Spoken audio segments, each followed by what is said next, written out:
Hey yo, what's up everybody, Holmes here and welcome to my first ever boss ranking video. I'm gonna rank my easiest to the hardest bosses from Sekiro, and I'm just gonna be doing main bosses, so no like 7 samurai spear dudes, just the main ones. So yeah, here we go. Alright, coming in on number 19th, which is the easiest in my opinion. It's the folding screen monkeys, since pretty much you just have to find all 4 monkeys. There are certain paths that you can take that will lead you to these monkeys pretty smoothly, and the only threat that you have to watch out, it's the summons that show up after you kill 1 or 2 monkeys. And yeah, that's pretty much it. The boss itself, they will not attack you, only the summons will. So yeah, it's probably the gimmickiest fight in Sekiro. So yeah, that's the folding screen monkeys. Okay, coming in on number 18th, we have the Divine Dragon. It's another kind of, it's a little bit more, I guess it's still gimmicky, but you have to dodge its attacks. Unlike the folding screen monkeys, this guy will actually attack you. So yeah, what makes it gimmicky, it's because you just pretty much have to wait for the lightning to strike one of these root pillars, get on top of it, shoot the dragon with it, and you do it a set amount of times. It's gonna push you back and it's gonna barrage you with a bunch of shockwave attacks, and after that you grab one last lightning and you finish it off. So yeah, in my opinion, it's still pretty damn gimmicky, and compared to all the other fights in Sekiro, that's what makes like these two on the bottom of the list. On number 17th, charging into the battlefield, is gonna be for Mr. Gyobu Oniwa, the maniac that rides his horse with a spinning spear. It's also your first boss in Sekiro. If you guys are having trouble breaking this guy's posture, little firecrackers will do the trick. Its attacks can be a little bit hard to read due to the fact that it all looks pretty crazy to me. So yeah. And by overcoming this guy, it's your first step to getting the hang of Sekiro. And on ranked number 16th is the disgraced grandson, Mortal Blade Genichiro. If you take away the fact that this boss fight strings into the Ishin fight and you just focus on this specific fight for Genichiro, this is probably one of the easiest fight that you'll have in Sekiro, since his attacks remain the same as default Kenichiro, like the ones we fought in Ashina Castle in the beginning. And in the beginning, the tutorial. It's all the same, except he gets the Mortal Blade draw. And that only happens, I believe, in the beginning of the fight. I don't recall him doing it in the middle. If he does, it's really easy to avoid as well. So, yeah. So that's why this guy takes the sweet spot of 16.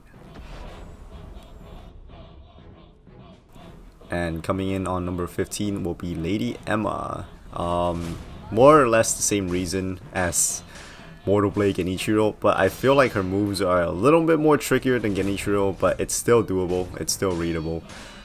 She also has one bar of HP. Posture is fairly easy to break as well. So yeah, the only thing I will worry about in this fight, it's, I would say, the grab, since I feel like I mess up on dodging the grab most of the time. But yeah, other than that, I feel like it's doable for Waifu Emma. Alright, coming on number 14 will be Lady Butterfly. She has 2 bars of HP. Posture is fairly hard to break due to the fact that she recovers pretty damn fast. So the way to down her posture, it's or build her posture up, is you're gonna have to do some melee damage to her, which it's fairly easy to do if you know what you're doing. I believe there's a Shinobi art or something like that that you can do to build up that damage. And on phase 2, she can summon these spirit things that will just kind of mess you up if you don't know what you're doing, but a little bit of snapsies will come a long way. And also, she sometimes have these attacks where like butterflies fly out on the side and they'll just do like a little bit damage to you. It's not too severe as long as you don't take too much of it, but yeah, that's pretty much it for Lady Butterfly. Coming in on number 13 will be Genichiro of Ashina, fighting him on top of the Ashina Tower. This guy has 3 bar HP, posture fairly easy to deplete, attacks is more or less the same as the tutorial version. If you guys took the time to learn the tutorial version, then you should have an easier time fighting this guy, except the only new thing he has is the phase 3 where he uses lightning and also uses the bow. So that's pretty much it. But yeah, like I said, this is the reason why Mortal Blade Kenichiro, it's easy.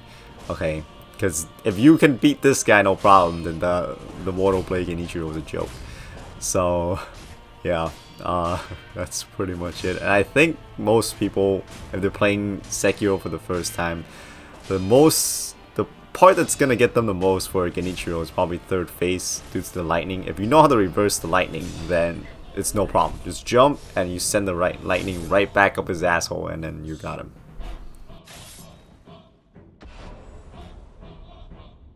Creeping in on number 12 will be the spirit version of the Corrupt Monk. The reason why I'm placing this motherfucker on number 12, it's because it has so much HP and so much posture. You can use Snap Seeds to damage its HP. You can only use it up to 3 times. And after that, I would suggest use Divine Confetti to boost your weapon damage to down its health some more. I wouldn't say it's impossible to do consistent parries to build up that posture until it breaks, but I personally find it very hard to do so due to the fact that its attacks also have delays, so it's not like pure fast attacks or pure slow attack. Sometimes it's fast, sometimes it's slow, and also it'll get mixed in with unblockable, such as a thrusting attack or a sweeping attack. So that's why I'm placing this motherfucker on number 12. And backstabbing his way to number 11 is gonna be Shinobi Ow, and this guy makes it to number 11. It's because due to the fact that asshole recovers posture really fast, has 2 HP bars, and it's pretty agile. Alright, so yeah, the way to down this guy's posture is same deal as Corrupt Monk. You have to first do damage his health, because if you just try to do pure posture, it's gonna take quite a while. And I think it's possible to just do pure like parries due to the fact that this guy's more aggressive than the Corrupt Monk, in my opinion. Seems to strike more often. And also another special thing it can do, it can block your heal. The little mist ball that it does, it throws at you, it can block your heal for a short amount of time. And on phase 2, it can also throw these acid mist thing on the ground. It lingers these acid mist or poison mist, and if you happen to walk into it, your character will be poisoned. And if you still have the freaking heal block effect on you, you cannot heal or anything, so it's a real pain in the ass. And if your posture happens to get broken by this guy, it can also do a Shinobi death blow on you. So yeah, that's why I'm ranking this trader on number 11.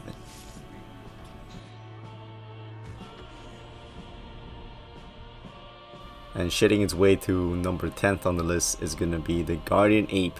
Reason why this guy made it to rank 10th is because it has 2 HP bars, fairly long posture and HP bar. First phase, not too difficult. It's fairly easy to do with firecrackers, but then again, you cannot spam it because there's like a little cooldown before it gets stunned again. But it does great posture damage. Reason why it makes it hard to fight, it's because even first phase, the attack can seem kinda unpredictable when it comes to parry. I cannot parry all its attacks. The way I fight this guy is I pretty much just use firecrackers to break his posture. Like, I try parrying its melee attacks and I seem to miss like most of it. So yeah, maybe I don't have enough practice, or maybe I just suck against the fucking Guardian Ape, I don't know. But yeah, that's pretty much it for first phase. Second phase, it's gonna start screaming, and if you happen to get caught by the terror, it's gonna one-shot you and you have to use one of your revives, or if you don't have any revives, you're screwed. Alright, other thing is The second phase, its attacks can be really unpredictable. The way I see it, it swings all over the place. You pretty much have to just bait to do the overhead. If you manage to land the parry on the overhead and then you have your loaded spear, you can do a lot of posture damage by pulling out the freaking centipede that's stuck in its neck. So yeah, that's how this guy shit its way to number 10. Burning its way to number 9 will be Ishin Ashina. This guy's got 2 HP bars, very fast attack patterns, and a fairly easy to break posture due to its fast attacks. So if you can keep up with the parries, then this guy shouldn't be a problem. When it gets to phase 2, it's probably where it gets a little bit trickier because it ends. This guy has fire, so it can end its combos with fire. And also it has a map attack, kind of sort of, where you can see the whole map goes up in flames and this guy will rush you with a bunch of slashes, which can be interrupted before all that happens with Firecracker. So make sure you bring some just in case, you know, as chances are it's gonna do it at least once. And also he's the boss fight that follows up right after Emma. So if you're playing through the story, pretty much 2 boss fights back to back. And yeah, that's how this guy burned its way onto number 9. Speaking of burning, another old man burns his way to number 8. This time is going to be Father Owl. So pretty much the same Father Owl as the one that we fought in Ashina Castle, except this one's more beefed up.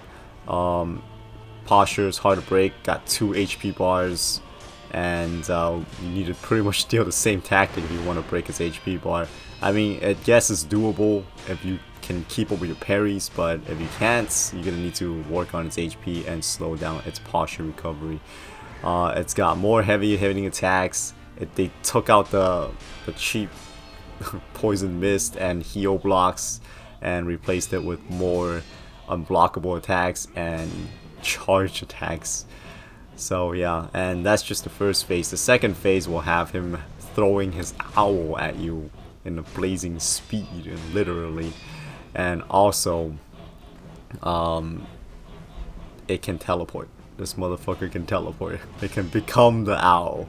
It's not just his name, it can become the owl. So yeah, that's why this old man made its way to number 8. Good job, Pops.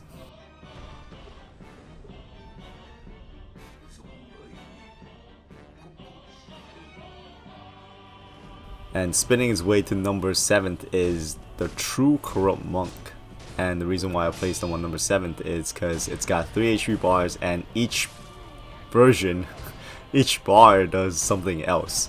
It's got something unique to it. The first bar here has its default attacks, so it's pretty much the same as the spirit version we fought.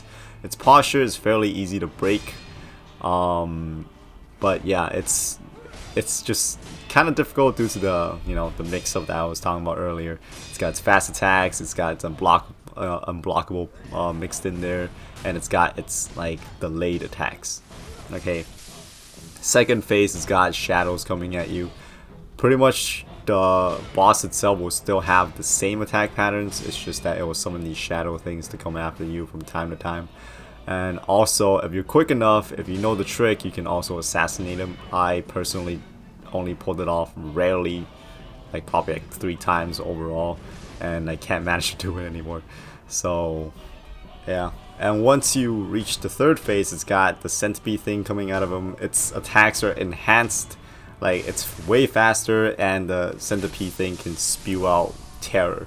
It's a very nasty phase, that's why I just pretty much fistful of ash its freaking centipede face.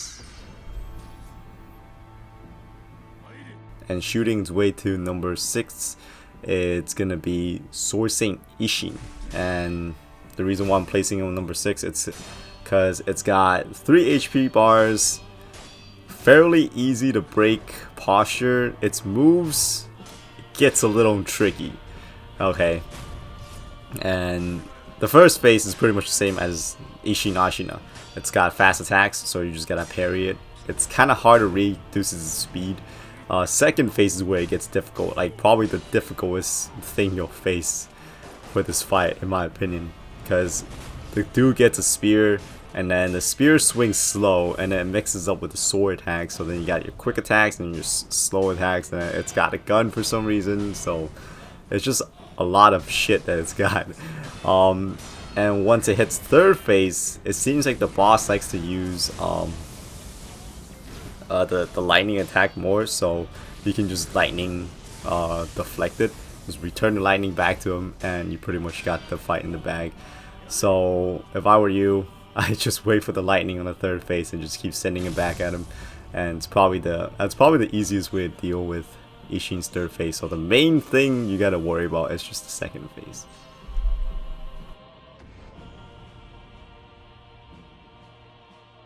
And screaming his way to number 5 on the list, it's gonna be the Headless Ape.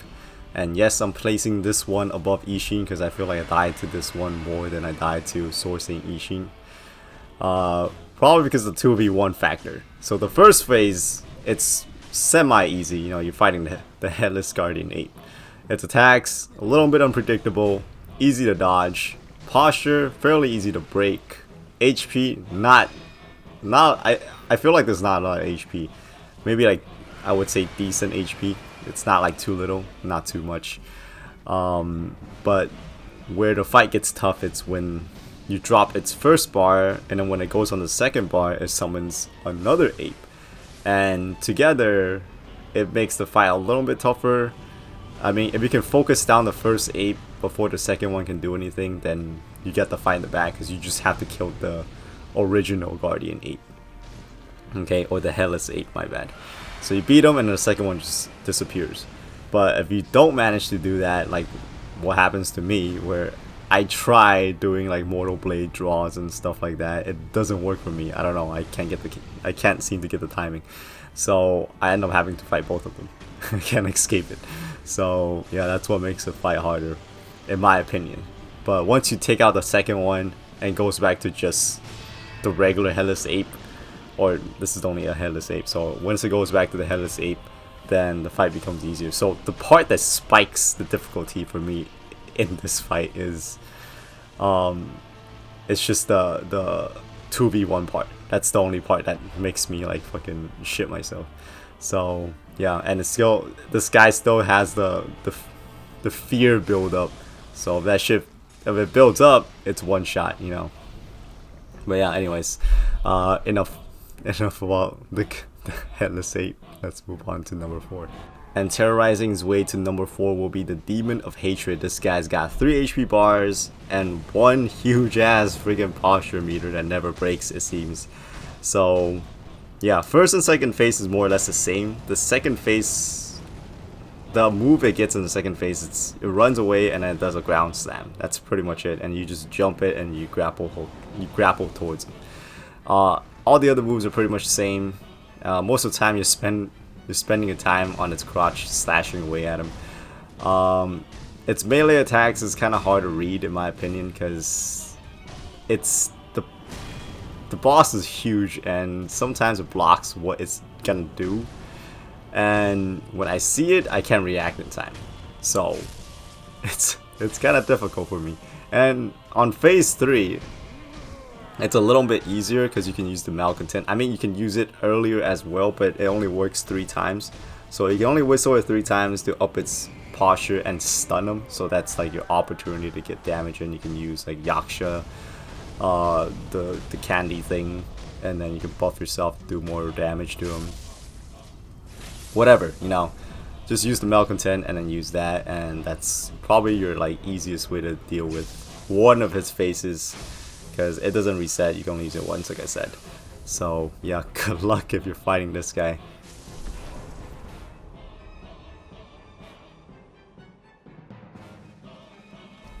And making his way to number 3 is going to be Inner Genichiro. I feel like this version of Genichiro is the hardest version of all, due to the fact that his movesets, I feel like it got changed up quite a bit. It's got its arrows that it spams quite a bit, and it does so much damage, I feel like. And also its new move, the Sakura Slash. And if you're playing without a charm and you have the Demon Bell on, oh my god, if you miss the parry on that thing, it'll just wreck your face.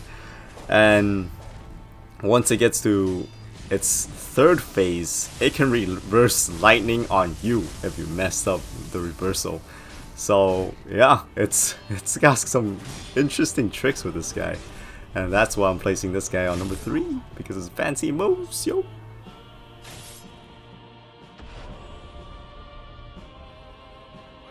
And making its way to number 2 is Inner Ishin. It's got a black mortal blade draw that can pretty much one-shot you because it'll juggle you, and it's basically gonna one-shot you, or if you're near the cliff, it's gonna knock you off. And also it has its 3 HP bars. It pretty much fight like regular Sword Saint Ishin, except it has that black mortal blade draw, and once it hits second phase, it has a weird mix-up with its spear. And third phase is pretty much the same. I feel like the third phase of the Ishin, like the 2 Sword Saint Ishin fights, are probably the easiest. You can just bait the lightning. There's nothing like special about it. Sometimes it can mix in the black mortal blade draw in like random situations. So like first phase, second phase, third phase, there's random times it'll mix in its black mortal blade draw, but it's really rare. I've only seen it like twice actually. I fought it multiple times, I only seen it like twice. Usually it just starts the fight off with it and that's it. So yeah, I'm just giving him the second place because of the mix-up in the second phase. Because the second phase is the one that trips me up the most. So yeah, onward to number 1. Coming in at number 1, it's the father himself, Inner Father. Got great mix-ups, can teleport all over the place. It's not like, I wouldn't say it's easy to parry. I mean, to you Sekiro pros out there, yeah, he's easy to parry. But for me, I probably had like the hardest time fighting this guy compared to all the other bosses. Like after Ishin the Sword Saint, the regular one, after I beat him, Inner Ishin was easy. Inner Genichiro gave me a little bit of problem because I was playing without Charm and with the Demon Bell. So I had that debuff on for all 3 of the inner bosses. And Ishin gave me the least trouble, Genichiro second, and Inner Owl gave me the most trouble. I couldn't tell what the hell he was gonna do. Like first time fighting him with all his teleportations, holy shit, is a nightmare. Alright, so yeah. And on second phase, he's got the mix-ups where like he does attack and then he'll teleport like 3 times. He gets more teleport in phase 2 than phase 1. And he has a thing where he attacks and he phases into the owl, and then he'll pop out somewhere else, and then he starts teleporting all over again. Oh my god, it's insane. And on top of that, his freaking posture regenerates fast if you don't hit him. So that's another problem. That's why I'm ranking him on number 1. But yeah, that's pretty much gonna wrap it up for my Sekiro boss ranking video. So I thank you also very much for watching. Hopefully y'all found this to be enjoyable or entertaining. And let me know, if you want to let me know, post in the comments. I'll be sure to check it out on what you guys think is the most easiest and most difficult boss in Sekiro. But yeah, until next time, I hope to catch y'all later. Out.